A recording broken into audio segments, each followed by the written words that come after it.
ዓለምን ያድናል፣ ሕይወትን ይሰጣል፣ ሰውን ይለውጣል። ኤፌሶን ምዕራፍ 5 ላይ ያለውን የእግዚአብሔር ቃል እንመለከተዋለን። ኤፌሶን ምዕራፍ 5 ከቁጥር 18 እስከ 20 ያለውን በጌታ በኢየሱስ ስም አነባለሁኝ። ኤፌሶን ምዕራፍ 5 ከቁጥር 18 ጀምሮ። ኤፌሶን ምዕራፍ 5 በጌታ በኢየሱስ ስም አነባዋለሁ። እንዲህ ይላል የእግዚአብሔር ቃል ሲናገር እንደዚህ ነው የሚለው።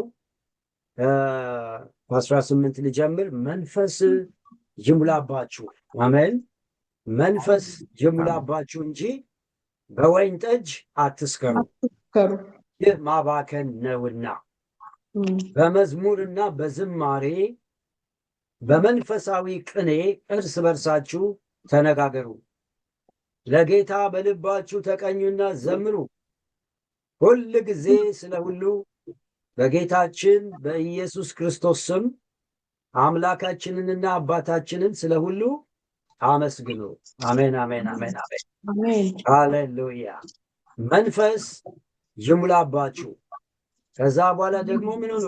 ሁል ጊዜ ስለ ሁሉ በጌታችን በኢየሱስ ክርስቶስ ስም አምላካችንና አባታችንን አመስግኑ፣ ተቀኙ፣ ዘምሩ የሚል እናያለን። ወገኖቼ ዛሬ እንግዲህ የምናየው በጣም በልቤ የሞላው ይሄ ነው። መንፈስ ይወርድብሃል። አሜን። መንፈስ ይወርድብሃል፣ አመስጋኝ ያደርግሃል በሚል ነው። ሃሌሉያ። ዛሬ በጣም የሞላው ይሄ ነው። መንፈሴን አወርዳለሁ ብሏል ዛሬ። አሜን። የሚወርድብህ መንፈስ ደግሞ ምን ያደርግሃል? አመስጋኝ። አሜን። አመስጋኝ የሚያደርግ የእግዚአብሔር መንፈስ ይወርድብሃል። ሃሌሉያ፣ አሜን፣ ሃሌሉያ፣ ሃሌሉያ፣ ሃሌሉያ። ክብር ለእግዚአብሔር ይሁን። መንፈስ ይወርድብሃል፣ መንፈስ ይወርድብሃል። ክብር ለጌታ ይሁን። አመስጋኝ ያደርግሃል የሚል ነው እዚህ ጋር መልእክቱ። ጳውሎስም የሚላቸው ለኤፌሶን ሰዎች የሆነ መንፈስ ይሞላባችኋል። አሜን። ይህ መንፈስ ደግሞ እናንተ ላይ ሲመጣ ወዲያው የሚታየው ፍሬ ምን አይነት ፍሬ ነው?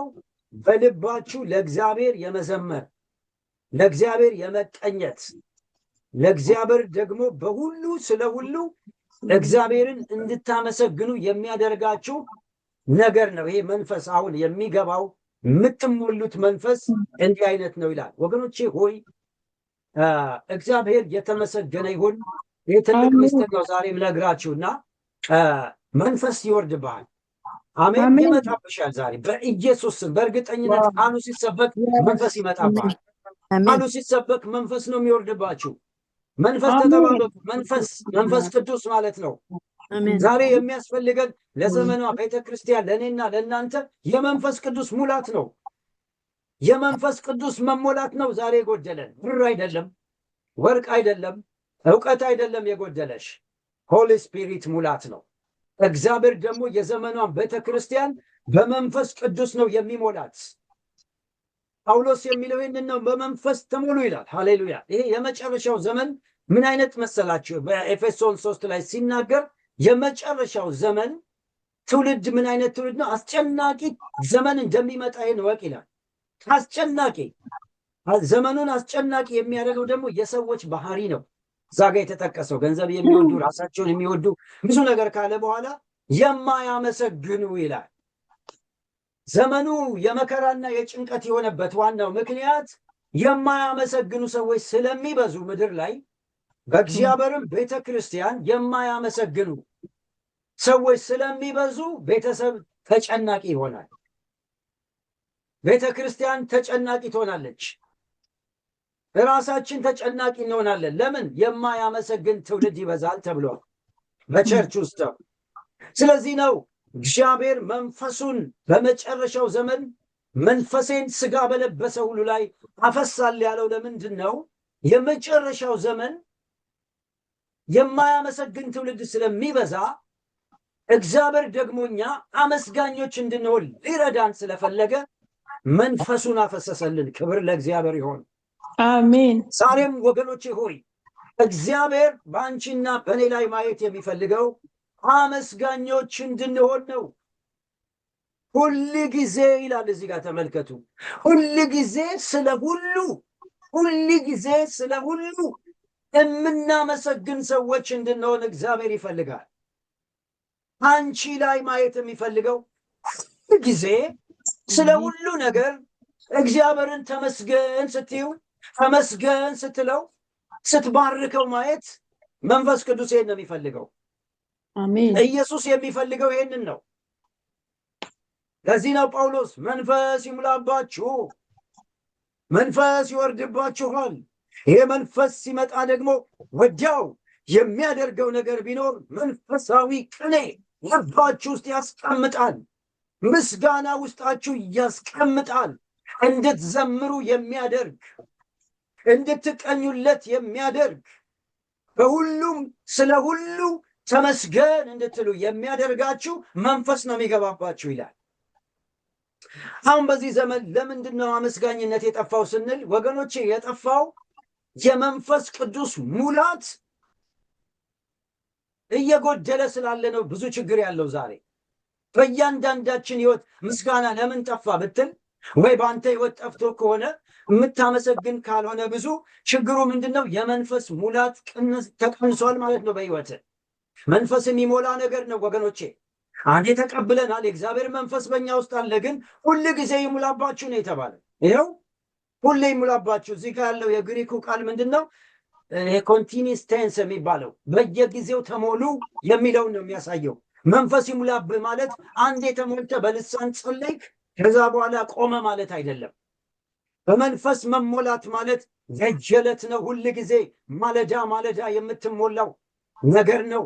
ይሄ ሲሞላ መዝሙር አይቆምም በአንተ ቤት፣ ዝማሬ አይቆምም በእናንተ ቤት፣ ማመስገን አይቆምም በእናንተ ቤት። ብዙ ሰው ዛሬ ማመስገን ቆሟል በብዙ ሰዎች ቤት። ለምን ቢባል የቆመ ዘይት ስላለ ማመስገን አይቻልም። በስጋና በደም አይቻልም።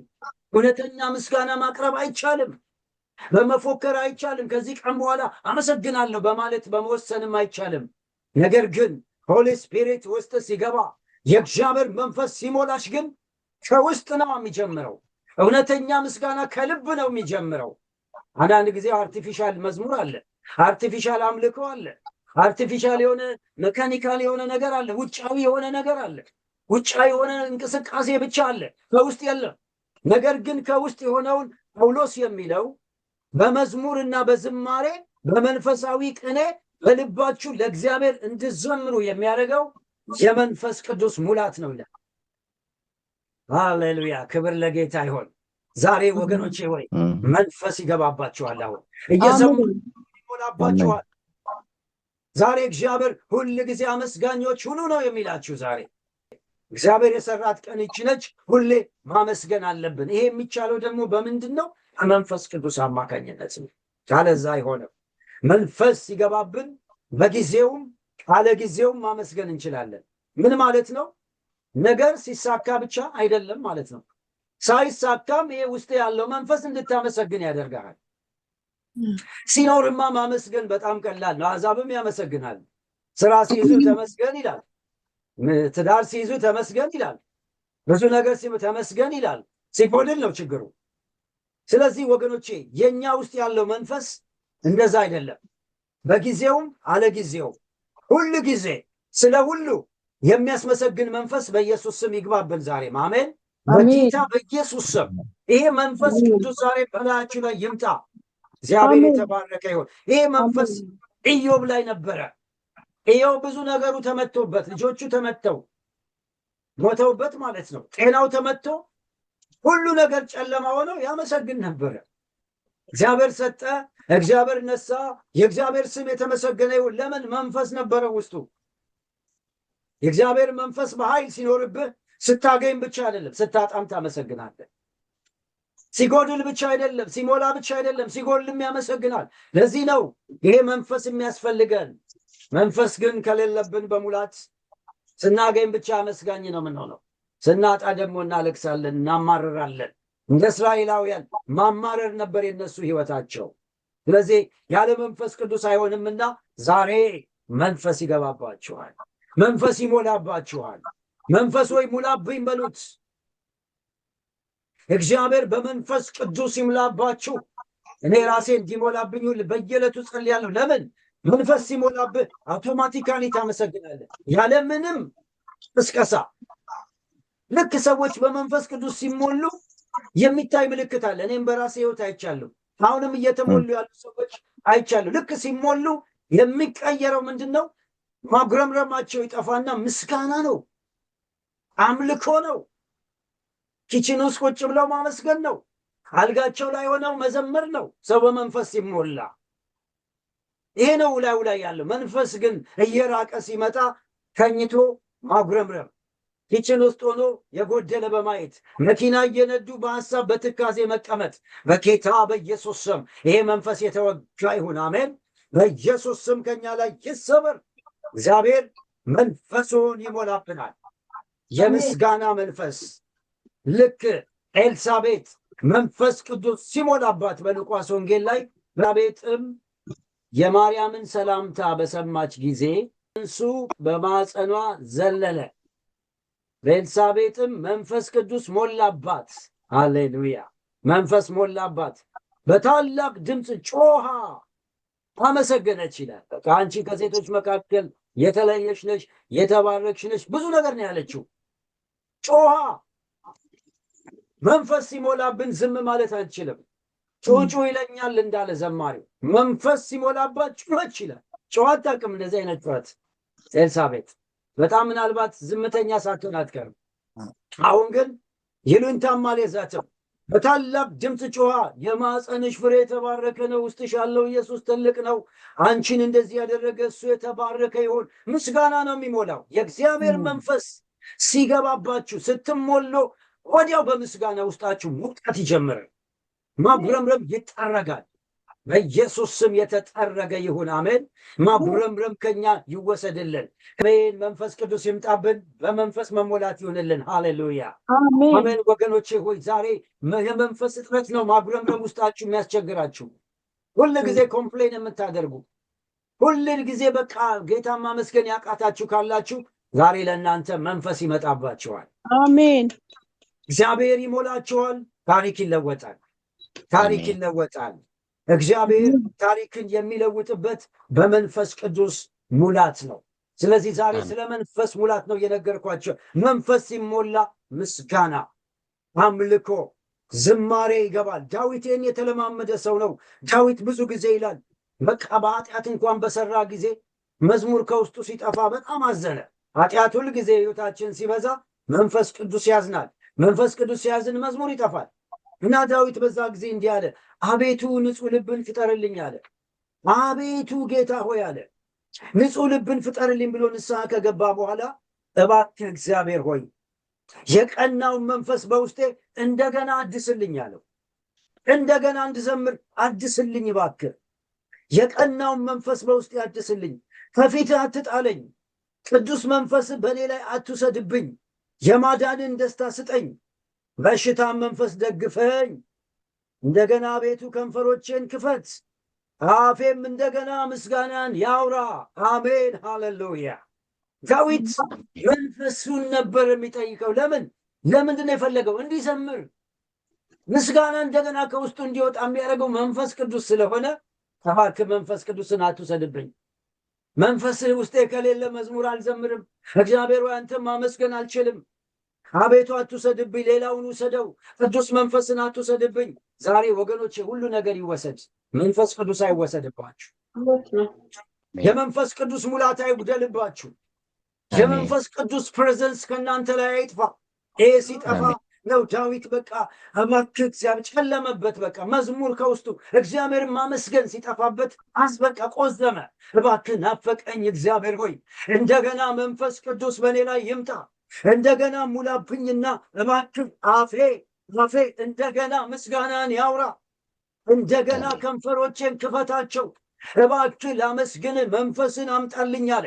ወገኖቼ ዛሬ መዝሙር ከጠፋባችሁ በጣም በቃ ሊያሳስባችሁ ይገባል።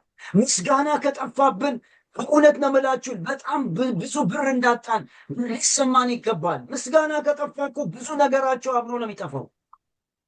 በተለይ ማጉረምረም ውስጣችሁ በጣም ያስቸግራችሁ ሰዎች ካላችሁ ዛሬ ፈውስ አለ። ይሄንን ነቅሎ የሚጥለው የመንፈስ ሙላት ነው። የእግዚአብሔር መንፈስ ይወርድብሃል። እንደ ሌላ ሰውነት ትቀየራለህ። እግዚአብሔር ከንፈሮችን ይከፍታል። እግዚአብሔር አፍን በምስጋና እንደገና ሞላለሁ አለ። ይህን ነው ጌታ የሰጠኝ ቃል። እንደገና ሞላሻለሁ በምስጋና። ከበሮሽን ይዘሽ እንደገና ተመስገን ትያለሽ። መቼ? በጊዜውም አለ ጊዜውም። የጸሎት ጥያቄያችን ሳይመለስ ገና እያለ ነው እግዚአብሔርን ማመስገን መጨመር ያለብን። ይሄን ደግሞ በስጋና በደም አይቻልም፣ በመንፈስ ነው የሚቻለው እያልኳችሁ ነው። እንዲህ አይነቱ ነገር አይቻልም እግዚአብሔር መንፈስ ካልሞላ። ሁሌ ምስጋና ውስጣችሁ የሞላ ሰዎች እርግጠኛ ነኝ የእግዚአብሔር መንፈስ ከእናንተ ጋር። ሁሌ የምታመሰግኑ ሰዎች እናንተ እድለኞች ናችሁ፣ ሀብታሞች ናችሁ። በእውነት ነው የምላችሁ። ትልቅ ሀብት ነው ያላችሁ፣ እንዳይወሰድባችሁ። መንፈስ እናንተ ውስጥ አለ። መንፈስ ተሞልታችኋል ማለት። አመስጋኝ ሰው መንፈስ የተሞላ፣ አጉረምራሚ ሰው ደግሞ ሲያጉረመርሙ እባብ ነው የጠሩት። በእባብ አታክ እየሆነ ነው ማለት። የሚያጉረመርም ሰው እስራኤላውያን ሲያጉረመርሙ በእባብ ተነደፉ፣ እባብ ጠሩ። ማጉረምረም እባብ ይጠራል። አለማመስገን የጨለማው እጅ በእናንተ ላይ እንዲመጣ ነው የሚያደርገው። ስለዚህ ዛሬ ወገኖቼ ሆይ እንደ ዳዊት እግዚአብሔር ሆይ እባክህ፣ ማጉረምረም እያስቸገረኝ ነው። ዛሬ በትንሹ ማመስገን አልቻልኩም። ውስጤ በማጉረምረም ተሞልቷል። ከዚህ የምፈወሰው ደግሞ በመንፈስ ቅዱስ ነው። ምስጋኝና ንቀልልኝ በሉት። በኢየሱስ ስም የተነቀለ ይሁን። አሜን። በኢየሱስ ስም የማያመሰግን መንፈስ ከኛ ላይ ይራቅ። ስለዚህ እግዚአብሔር የአመስጋኝ ሕይወት ኑሩ ይላቸዋል። ሁል ጊዜ የሚያመሰግን ሕይወት በኑሯችን ላይ እንዲኖር የጌታ ፈቃድ ነው። እግዚአብሔር በዚህ ምሽት ይህንን ነገር ሊሰጠን በደጅ ወጥቷል። ሁሌ አመስጋኝ ሁን ይልሃል። ሁሌ አመስጋኝ ሁን ይልሻል። እግዚአብሔር ከፊታችን ወጥቷል። አመስጋኝ ስንሆን የሚሆኑ ነገሮችን ላሳያችሁ። ለምንድን ነው ሁሌ አመስጋኝ መሆን ያለብን? ማጉረምረምን ማባረር ያለብን ለምንድን ነው ስንል አንድ ሶስት ነገር ልንገራችሁ። ምክንያቱ ከገባን በተለይ ማጉረምረምን ቤታችን እናጠፈዋለን። ሁሌ አይሳካም። የጸሎት ርዕስ ይዘገያል። አንዳንድ ጊዜ ማጉረምረም ነው፣ በቃ ሀዘን ነው የሚመጣው ልባችን ላይ። ነገር ግን መቆየት የለብንም። ሀዘን ከመጣ ቶሎ ማባረር አለብን በመንፈስ ተሞልተን። እንደ ዕንባቆም እኔ ስጸልይ የማሰማው እስከ መቼ ነው እስከ መቼ ነው እያለ ነቢይ እኮ ሁሌ ማጉረምረም ነው። እስከ መቼ? ኃጢአተኛ ጻድቁን ሲውጠው እስከ መቼ? ጥሩ ይመስላል አይደል? እስከ መቼ? ግን ውስጡ ማጉረምረም ተሞልቷል። እስከ መቼ? እስከ መቼ ነው እንደዚህ? እስከ መቼ ነው ምስጋና ትቶ አሁን? እስከ መቼ? እስከ መቼ እኔ ነገር? እስከ መቼ የዚች ምድር ነገር? እስከ መቼ? እሱ በእርግጥ ነው በጸሎት ርዕስ ማስቀመጥ ቆንጆ ነው፣ ግን ህይወቱ በዛ ተሞልቶ ነበር። ከዚህ የተነሳ የእግዚአብሔር መንፈስ እየሸሸው ነው ይህን ሰው ሄደው። ምክንያቱም እግዚአብሔር አመስግን ነው እንጂ የተባለው ለምን ለምን ለምን እያልክ በመጠየቅ አይምሮን አስጨንቅ አልተባለም። ነቢይ ነው።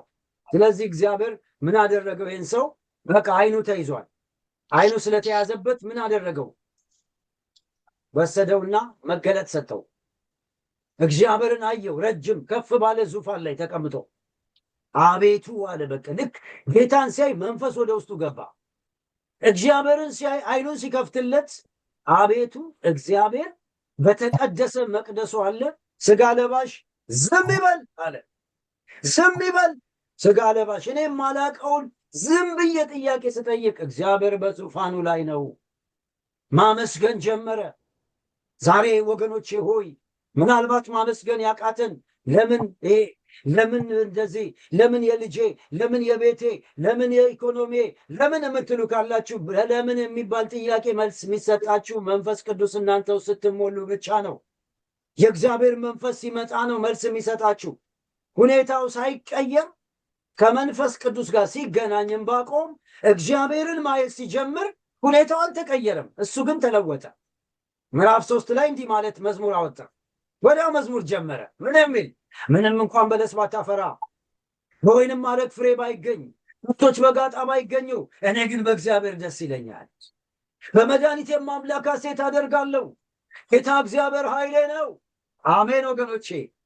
ያ ሰው በአንድ ጊዜ ተቀይሮ ሁኔታ አልተቀየረም። ነገሩ እንዳለ ነው። ግን የእግዚአብሔር መንፈስ በወደ ውስጡ ሲገባ ምንም ነገር ይሁን አለ። እግዚአብሔር ኮንትሮል አድርጎታል ሁሉን ነገር። ያልተመለሰውን ነገር እንኳን እግዚአብሔር በስራ ላይ ነው። እኔ ምን አገባኝ በለስ ባታፈራ፣ የጸሎት ጥያቄ ባይመለስ እኔ ምን ቸገረኝ? ልመናዬ ባይሳካ እኔ ምን ቸገረኝ? እኔ በእግዚአብሔር ደስ ይለኛል። በኢየሱስ ስም መንፈስ ይግባብን። አሜን። ይሄ ነው የመንፈስ ሙላት ምልክቱ። ይሄ ነው በለስ ሳያፈራ ማመስገን፣ የወይንም ማረግ ፍሬ ሳይገኝ ማመስገን፣ ከብቶች በጋጣ ሳይገኙ ማመስገን። ሃሌሉያ! በኢየሱስ ስም ይሄ ነገር ይብዛልን ወገኖች። ምንም ስለሆነ አይደለም፣ ስለተመለሰልሽ የጸሎት ርዕስ መርካት የለም። ይሄ ነገር ስለተመለሰልኝ አመስጋኝ ይሆናለሁ ብለህ አታስብ። ሳይመለስ ማመስገን ይቻላል። ገና ጥያቄው በጥያቄ ያለ እግዚአብሔር መንፈስ በኃይል ሲወርድብህ አመስጋኝ መሆን ትጀምራል። እኔ የገባኝ የመጣ ነገር ይሄ ነው። ጥያቄ ሁሉ ተመልሶ አይደለም አመስጋኝ የሆንኩት። አሁን ሳየው ብዙ ጥያቄዎች አሉ ያልተመለሱ። ጉዳዩን ሲቀይረኝ፣ እኔን ሲለውጠኝ፣ እግዚአብሔር አይኖቼን ሲከፍተው፣ እግዚአብሔር በዙፋኑ ላይ እንዳለ በጊዜ ሁሉን ውብ አድርጎ እንደሚሰራ፣ እግዚአብሔር ደግሞ የሰዎችን ጥያቄ እንደሚመልስ መረዳት ወደ ውስጤ ሲመጣ አመስጋኝ የሆንኩ መጣሁ። ዛሬ በኢየሱስ ስም የተጋረደው መጋረጃ ከዓይናችሁ ላይ ይነሳ። አሜን። እግዚአብሔርን በትልቅነቱ እንዳታዩት የጋረደና የሸፈነ መጋረጃ በኢየሱስ ስም ይገለጥ አሁን። አሜን። አመስጋኝነት ያስፈልጋል። አመስጋኝነት መንፈስ እግዚአብሔር ሊሰጥ መጥቷል። ክፍት ሁንለት ለመንፈስ ቅዱስ፣ ክፍት ሁኝለት ለመንፈስ ቅዱስ። ይሞላሻል መንፈሱ። ከዛ በኋላ ማመስገን ይጀመራል። በለስ ባታፈራ፣ ስራ ባይኖር፣ ገቢ እንኳን ባይኖር መኖሪያ እኔ ነኝ ብሎ ይነግርሃል። እግዚአብሔር የዘላለም መኖሪያ። መኖሪያ ደሞዝ አይደለም። መኖሪያ ኢንካም አይደለም። መኖሪያችን የዘላለም አምላክ ነው። ያመነ አሜን ይበል እስቲ። ሃሌሉያ። እግዚአብሔር ነው መኖሪያሽ። እግዚአብሔር ነው በጀታችን። እግዚአብሔር ነው ሰላማችን። ስለዚህ ዛሬ ጌታ ይጠይቅሃል። ሁል ጊዜ ስለ ሁሉ ኢየሱስን አመስግን ትባላለህ። ሁል ጊዜ ስለ ሁሉ በጌታችን በኢየሱስ ክርስቶስ ስም አባታችሁን አመስግኑ። በመንፈስ ቅዱስ ኃይል አመስግን። አሜን ወገኖቼ፣ ስታመሰግኑ ሶስት አስገራሚ ነገሮች ይሆናል። በጣም አስደናቂ ነገር፣ ወይም ደግሞ ለምን እንደምታመሰግኑ ሚስጥሩ ይገባችሁ። የመጀመሪያው ስታመሰግን ምንድን ነው የሚሆነው? የእግዚአብሔርን ፈቃድ ማድረግ ትጀምራለህ ማለት ነው። ሰዎች ማመስገን ሲጀምሩ የእግዚአብሔር ቃል በተሰሎንቄ ላይ እንደሚናገረው ስለ ሁሉ አመስግኑ ካለ በኋላ ይህም የእግዚአብሔር ፈቃድ በክርስቶስ ኢየሱስ ወደ እናንተ ነው ይላል። ሳታቋርጡ ጸልዩ፣ ሳታቋርጡ አመስግኑ ካለ በኋላ ይሄ የእግዚአብሔር ፈቃድ ነው። ያለማቋረጥ ስታመሰግን የእግዚአብሔር ፈቃድ ነው። ይሄ የእግዚአብሔር ፈቃድ በሕይወትሽ መፈጸም ይጀምራል። የእግዚአብሔር ዘላለማዊ ፕሮግራም የገባልህ የተስፋ ቃል ኪዳን ውስጥ መፈጸም ይጀምራል። እግዚአብሔር የነገረ ሁሉ ትንቢቱ መፈጸም ይጀምራል። ለምን? የእግዚአብሔር ፈቃድ ውስጥ ገባህ ማለት ነው። ሰው ሁልጊዜ ሲያመሰግን የእግዚአብሔር ፈቃድ ውስጥ ይገባል። በተቃራኒው ደግሞ ሲያጉረመርም ከእግዚአብሔር ፈቃድ ይወጣል። እስራኤላውያን ሲያጉረመርሙ ማርና ወተት የምታፈሰው ምድር ትገባላችሁ ተብለው ከእግዚአብሔር ፈቃድ ወጥተው አልገቡም። ለምን? ማጉረምረም ነዋ። በመንፈስ ተሞልተው ወደ ምስጋና አልገቡም። ኢያሱና ካሌብ ብቻ ነው ዘልቀው የገቡት። ስለዚህ የእግዚአብሔር ቃል እንግዲህ የሚለው በሁሉ አመስግኑ። አንደኛ ተሰሎንቄ ምዕራፍ 5 ቁጥር 18 ጊዜ 18 ምን ይላል? ሁልጊዜ ስለ ሁሉ አመስግኑ፣ ይህም የጌታ ፈቃድ ነው ይላል። ይህም የጌታ ፈቃድ ነው። ዛሬ ጌታ ሆይ ፈቃድን ላደርግ እፈልጋለሁ የምትሉ እህቶችና ወንድሞች ያላችሁ፣ እኔ ባውቀው እኮ የእግዚአብሔርን ፈቃድ እሱም ነው የማደርገው የምትሉ፣ ይኸው ዛሬ የተገለጠው የእግዚአብሔር ፈቃድ አመስግኑ። አመስግኝ ነው የተገለጠ። ምንም የነቢያት መገለጥ አያስፈልገውም። ብታመሰግን ፈቃዴን ታደርጋለህ ይልሃል። ሩቅ ቦታ መሄድ የለብህም ፈቃዱን ለማወቅ። ፈቃዱ ማመስገን ነው፣ ያለማቋረጥ ጌታ መባረክ ነው። ይህንን የምታደርጉ እናንተ ፈቃዱን እያደረጋችሁ ናችሁ። ደስ ይበላችሁ።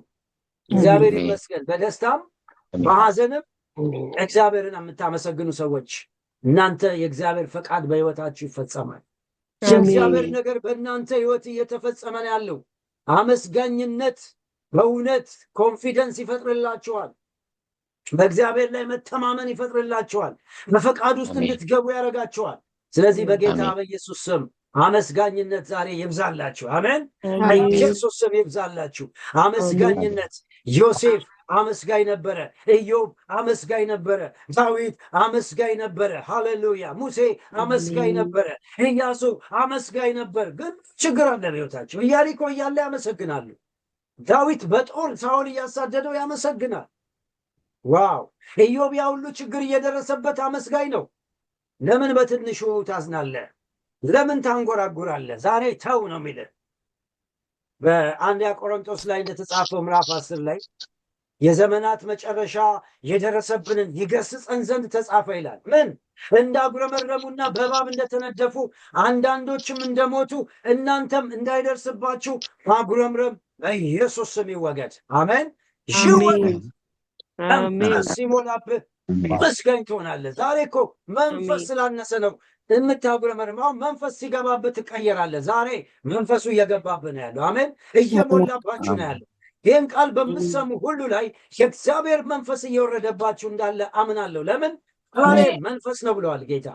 የምናገረው ቃል መንፈስ ነው ብለዋል። ይሄ ቃል ሲገባብህ ለውጥ ነው የሚመጣው። ስለዚህ ለምንድን ነው የማመሰግነው ስትል፣ ሃሌሉያ፣ ለምንድን ነው? እግዚአብሔር ደስ ስለሚለው ፈቃዱን ደስ ይለዋል። እግዚአብሔር ምስጋናን የሚሰዋ ያከብረኛል።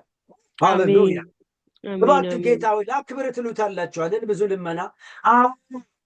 አዎ ጌታም ደስ ይለዋል። እንግዲህ ማክበር ከፈለግሽ አመስግኘው። ጎዶሎ አለ አመስግነው። ቤት ችግር አለ አመስግነው። ጓዳ ባዶ ነው፣ አካውንት ባዶ ነው፣ አመስግነው። በቃ አመስግነው። እግዚአብሔር ልጆች ችግር አለ አመስግነው። ጤናሽ ላይ ችግር አለ አመስግነው። ጌታ የተናገረ ነገር ዘግይቷል አመስግነው። አመስግኘው። በቃ ጌታ ሆይ ተመስገን። የማያቋርጥ የምስጋና ህይወት እግዚአብሔር ከእናንተ ይፈልጋል። ሃሌሉያ አሜን። የሚያመሰግኑ ሰዎች ዛሬ ጌታ እነሆ ይባርካቸዋል። እግዚአብሔር ይደሰትባቸዋል። በረከትሽ ይለቀቃል። ክብር ለጌታ ይሆን። ስለዚህ አመስጋኝ ህዝብ እዚህ ቤት ይብዛ በኢየሱስ ስም አሜን። ሃሌሉያ። ሌላው የምታመሰግንበት ምክንያት አንደኛ ጌታ ደስ ስለሚለው የጌታ ፈቃድ ስለሆነ ነው። ሁለተኛው ደግሞ አመስጋኝነት ወደ እውነተኛ ደስታና ሰላም ያስገባሃል። ደስታ፣ ሰላም የምትባለው አሁን በምድር ላይ ጠፍታ ያለች ነገር እቺ ነች። በሱቅ የማይገዛ በገንዘብ የማይገዛ ሰላም። አመስጋኞች ናቸው የዚህ ሰላም ተካፋዮች። እንዲሁ ክርስቲያን ስለሆነ ብቻ የደስታ ተካፋይ መሆን አይቻልም። ነገር ግን የሚያመሰግኑ ሰዎች ፊልጵስዩስ ምዕራፍ 4 ቁጥር 6 ላይ ምን ይላል?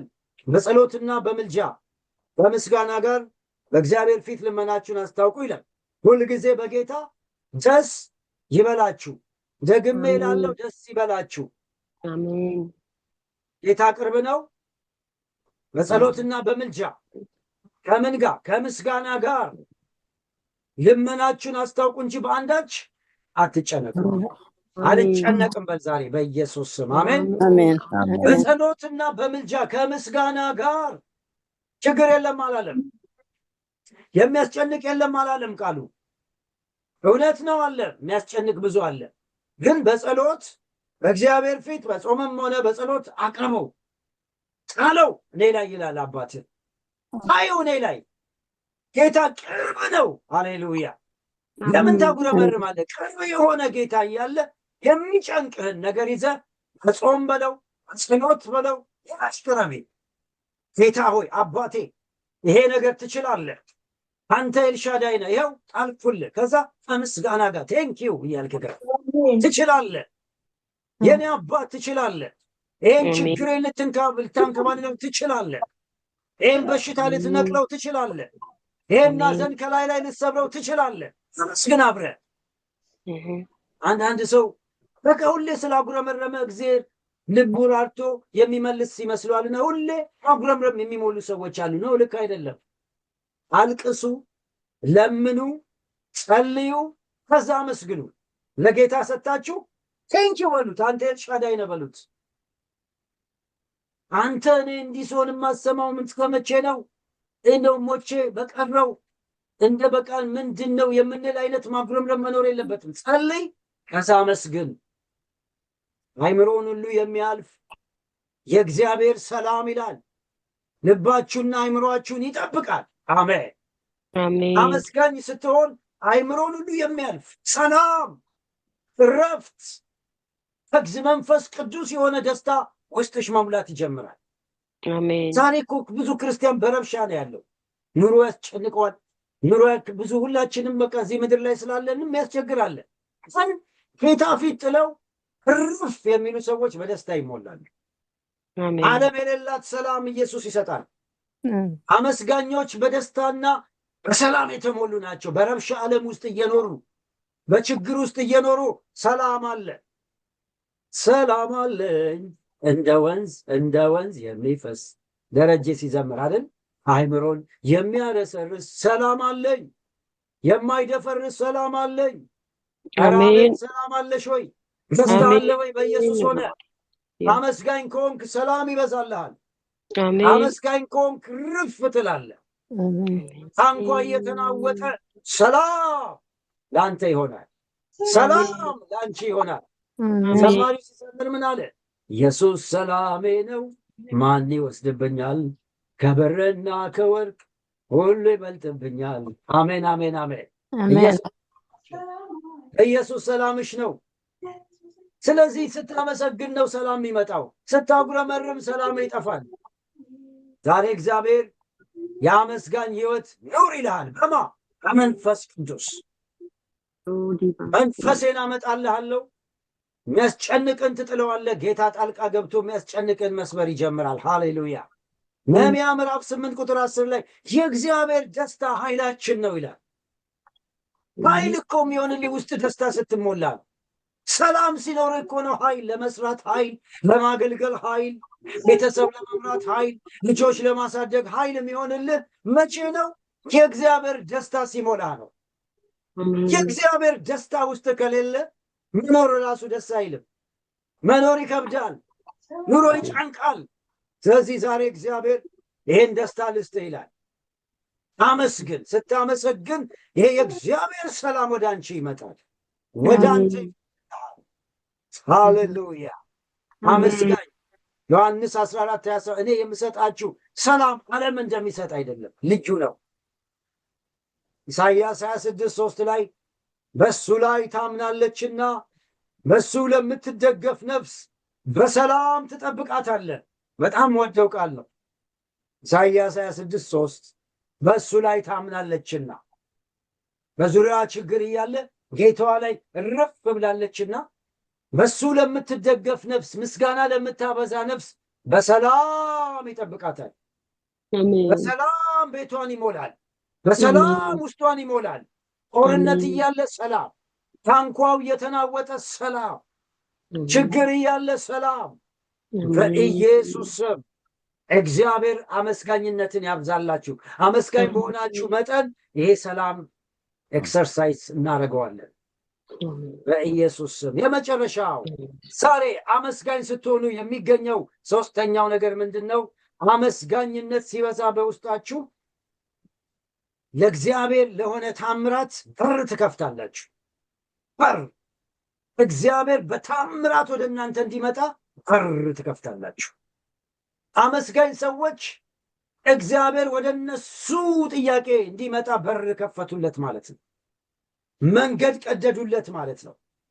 መጽሐፍ ሲናገር ምንድን ነው የሚለው? መዝሙር 50:23 ላይ ምስጋናን የሚሰዋ ያከብረኛል፣ ማዳኔን የማሳይበት መንገድ በዛ ውስጥ አለ ይላል። ሃሌሉያ አሜን። ምስጋናን ምን የሚል የሚሰዋ፣ ምስጋናን የሚሰዋ ነው። ምስጋና የሚሰዋ ነገር ነው ወገኖቼ። ምንድነው መሰዋት የሚለው ስተረጉሙት? በችግር ጊዜ በተለይ ማመስገን ከጀመራችሁ እየሰዋችሁ ነው ማለት ነው። ጊዜ በደስታ ጊዜማ ማንም ያመሰግናል። መስዋዕት በቃ እንደዩ ሚስት አጠገብ ቆማ እግዚአብሔርን ስደብ ስትል አልፈ ሚስትህን ማመስገን ስትጀምር መስዋዕት ነው ይሄ። ሁኔታ መጥቶ አለቀልህ ሲል ሁኔታ መጥቶ አለቀልሽ ሲል ኖ አያልቅልኝም ብለህ ምስጋና ለእግዚአብሔር ስታቀርብ መስዋዕት ይሄ ነው። በማይመች ሁኔታ ውስጥ ለእግዚአብሔር የምታቀርቡት ነገር ምስጋና መስዋዕት ነው። ሰዋህለት ማለት ነው። እግዚአብሔር የተሰዋ ነገር ደስ ይለዋል። አንዳንድ ሰው እኔ የምደሰተው ሁሉ ሲሞላልኝ ነው ማመሰግነው ይላል። እንዲህ አይነት ሰዎች የምስጋና መስዋዕት መሰዋት አይፈልጉም። በጣም የሚገርማቸው ይህን ክፍል ሳነበው የሚያመሰግን ያከብረኛል አይደለም የሚለው፣ ምስጋናን የሚሰዋ ነው። በደንብ ስሙት። የሚያመሰግን ያከብረኛል፣ ማዳኔን አሳየዋለሁ አላለም። ምክንያቱም የሚያመሰግን በደስታም ጊዜ ዝም ብሎ ሊያመሰግን ይችላል። ምስጋናን የሚሰዋ ሳክሪፋይስ፣ በቃ ስጋው እየተጎዳ እያለ አልፎ የሚያመሰግን፣ ቁስሉ እየጠዘጠዘው አልፎ የሚያመሰግን እሱ እየሰዋ ነው ያለው። እግዚአብሔር ተመስገን። ችግር እያለበት ቤቱ ልጆቹ በብዙ ችግር ተመተው አልፎ የሚያመሰግን እሱ ሰዋ። መስዋዕት አቀረበ ማለት መስዋዕት አቀረበች እንዲህ አይነት ሴት። ስለዚህ እንዲህ አይነት ሰዎች ምን ይሆናሉ ማለት ነው? የእግዚአብሔር ማዳን ወደ እነሱ እንዲመጣ ምን አደረጉለት? በር ከፈቱለት ማለት ነው። ሃሌሉያ አሜን። የሁላችሁ በደንብ ይዩት። ስታመሰግን በር ነው የምትከፍተው። ና ጌታ ሆይ ሊዳስስ ይመጣል። የእግዚአብሔር የሚራክል እጅ እናንተ ላይ መምጣት ይጀምራል። አሜን። ጌታው ተመስገን ስትሉት እንደ ጳውሎስና እንደ ሲላስ እስር ቤት ሆነው በደም ተገርፈው እያሉ ተመስገን እግዚአብሔር ሆይ እናመሰግናለን። አሁን የሚያስመሰግን ሁኔታ አይደለም። እነሱ መስዋዕት ነው እየሰዉ ያሉት። ተደብድበው በችግር ውስጥ ሆነው ሲያመሰግኑ እየሰዉ ነው። የዛ ጊዜ የእግዚአብሔር ማዳን መጣ። የወይኒው መሰረት ተናወጠ። የሁሉም እስራት ተፈታ። ስታመሰግን እስራት ይፈታል። ስታመሰግን ጨለማ ሁሉ ይገፈፋል። ስታመሰግን የዲያብሎስ ኃይል ይሰበራል። ሃሌሉያ! ክብር ሁሉ ለእግዚአብሔር ይሁን። ኢዮብ ስለ ወዳጆቹ መጸለይ ማመስገን ጀመረ ይላል 42ኛው ምዕራፍ ላይ። ስለ ወዳጆቹ ማመስገን ሲጀምር ምርኮ 2 እጥፍ ተመለሰለት። ምስጋና ጀምር ዛሬ እባክህ። ለአንድ ሰው ጌታ እየተናገረ ነው ያለው። ማጉረምረም ውስጥ ላለ ሰው ለምን በሚል ጥያቄ ለተሞላ ተው ዛሬ ለምን የሚል ጥያቄ ምልክት ኤክስ አድርግና ዝም ብለህ ማመስገን ጀምር። ባይገባም ማመስገን ጀምር። የሚረግሙ ሰዎች ካሉ የመረካቸው በመባረክ ጀምር። እግዚአብሔር ምርኮችን ይመልሳል። 2 እጥፍ ምርኮ ተመለሰለት። 2 እጥፍ። አመስጋኞች ምርኳቸው የእግዚአብሔር የታምራት እጅ ወደ ቤታቸው ይገባል። አሜን። ዳንኤል አንበሳ ጉድጓድ እያለ አመሰገነ ይላል። አዋጅ ተጻፈበት። መጀመሪያ ደብዳቤ ደረሰው። ይህንን የሚጸልይ ሰው አንበሳ ጉድጓድ ይጣላል ሲል እሱ ደብዳቤው የሞት ደብዳቤ ይዞ አመሰገነ ይላል። ይገርማል። እንዴት ያመሰግናል? መጥፎ ደብዳቤ ይዞ። ዛሬ መጥፎ ደብዳቤ ደረሳችሁ ካላች አመስግኑ። ስለዛ እግዚአብሔር ታምር ይሰራል። አንበሳው ጉድጓዱ ሲገባ እግዚአብሔር ታምር ሰራ። እግዚአብሔር ይመስገን። ክብር ለኢየሱስ ይሁን። ስለዚህ ወገኖች ሆይ ዛሬ የምናመሰግንበት ምክንያት ለእኛ ጥቅም ነው። ጌታ ወደ ቤት ይመጣል። ኢዮሳፍጥ በሚያመሰግንበት ጊዜ እግዚአብሔር ድብቅ ጦር አመጣና ጠላቶቹን ድብልቅልቃቸውን አወጣው። አመስግን። ድብቅ ጦር ወደ ቤት ይመጣል። ድብቅ ጦር በዙሪያችሁ ይለቀቃል። እግዚአብሔር አምላክ ክብሩን ይውሰደው። ስለዚህ ወገኖቼ ሆይ የእግዚአብሔር መንፈስ ነው ለዚህ ሁሉ እንግዲህ የሚያደርሰን፣ እንድናመሰግን የሚያደርገን፣ እንድንባርክ የሚያደርገን፣ እነሆ እግዚአብሔርን ፈቃድ እንድንፈጽም የሚያደርገን መንፈስ ይሙላባችሁ፣ መንፈስ ይሙላባችሁ፣ መንፈስ ይሙላባችሁ፣ መንፈስ ይሙላባችሁ ነው የሚለው ጳውሎስ።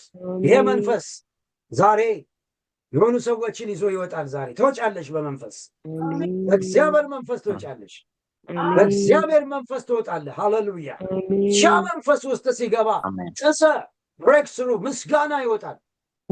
ዳዊት እንዳለው አምላኬ ሆይ ቅዱስ መንፈስን በውስጤ እንደገና አድሰው። ምላሴ እንደገና ማመስገን ይጀምር። አንደበቴ ያንተን ጽድቅ መናገር ይጀምራል። ከንፈሮቼን ክፈት እግዚአብሔር ሆይ። አቤቱ አፌ ምስጋናን ያወራል። አሜን አሜን። ወገኖቼ ሆይ ዛሬ የምስጋና ሰራዊት ከዚህ ቤት ተነሳ። በኢየሱስ ስም ዛሬ ወደቀብህ። ከዚህ በኋላ በምስጋና አጋንንትን ኃይል ታቃጥለዋለህ። ታመሰግናለህ። ቤትን በምስጋና ታውጀዋለህ። መንፈስ ይመጣባል። መንፈስ እየወረደባችሁ ነው። በምስጋና ትነሳላችሁ። ፈቃዱ ይፈጸማል። ደስታ ትሞላላችሁ። የእግዚአብሔር ሚራክል እጅ ጓዳችሁ ይገባል። የበሽታ ኃይል ይሰበራል። የደዌ ጉልበት ይሰበራል። የጭንቀት ኃይል ይሰበራል። ሰው ሲያመሰግን ትንቢት ይመጣል። ኤልሳ በገናውን በደረደረ ጊዜ ይላል የእግዚአብሔር እጅ መጣች። ምስጋናው በተጀመረ ጊዜ የነገስታት ቋጠሮ የሚፈታ የእግዚአብሔር እጅ መምጣት ጀመረች። ሃሌሉያ! ክብር ለእግዚአብሔር ይሆን። ዛሬ እጁ ይመጣል። በገና ድርድር፣ ማመስገን ጀምር። ትንቢት መጣ። ነፋስ አታዩም፣ ደመና አታዩም፣ ይሸነቆ ይሞላል አለ እግዚአብሔር። ሃሌሉያ! ዛሬም ነፋስም አታዩም፣ ደመናም አታዩም፣ ሸለቋችሁ ውሃ መሙላት ይጀምራል። ለምን? በገና ደርድር። አሜን አሜን አሜን። ወስን ዛሬ አመሰግናለሁ ብለህ ወስን። በጎደለው ነገር ወስን። መንፈስ ቅዱስን ጥራው። ሆሊ ስፒሪት ያላንተ አልችልም። መንፈስ ቅዱስ ንካኝ። አቤቱ ቅዱስ መንፈስ ሙላኝ። አምላኬ ወይ ማመስገን እፈልጋለሁ። ከፍታ አድርጉለት። መንፈስ ይመጣል። እንጸልያለን። እስቲ ባላችሁበት አሁን በኢየሱስ ስም እየጸለያችሁ በጌታ ፊት ጸልዩ። እስቲ አሁን ሃሌሉያ እያመሰገናችሁ የኢየሱስ ስም የደስታ ዘይት አሁን ያገኛችኋል። ሃሌሉያ የደስታ ዘይት፣ የምስጋና ዘይት እየጠራችሁ ጸልዩ። ሃሌሉያ እያመሰገናችሁ ጌታ መንፈስ ቅዱስ ሆይ ሙላኝ። ከዚህ በኋላ አላጉረመርምም። ፓራዳ ጋላባዲና ማሳፕራዲያና ማራ ሃሌሉያ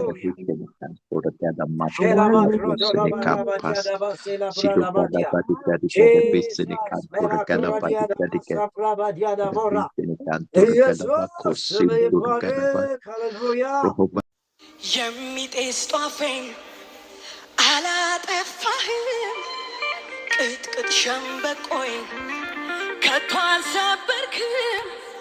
ምሕረትህ ለኔ እጅጉን በዝቷል፣ የማዳን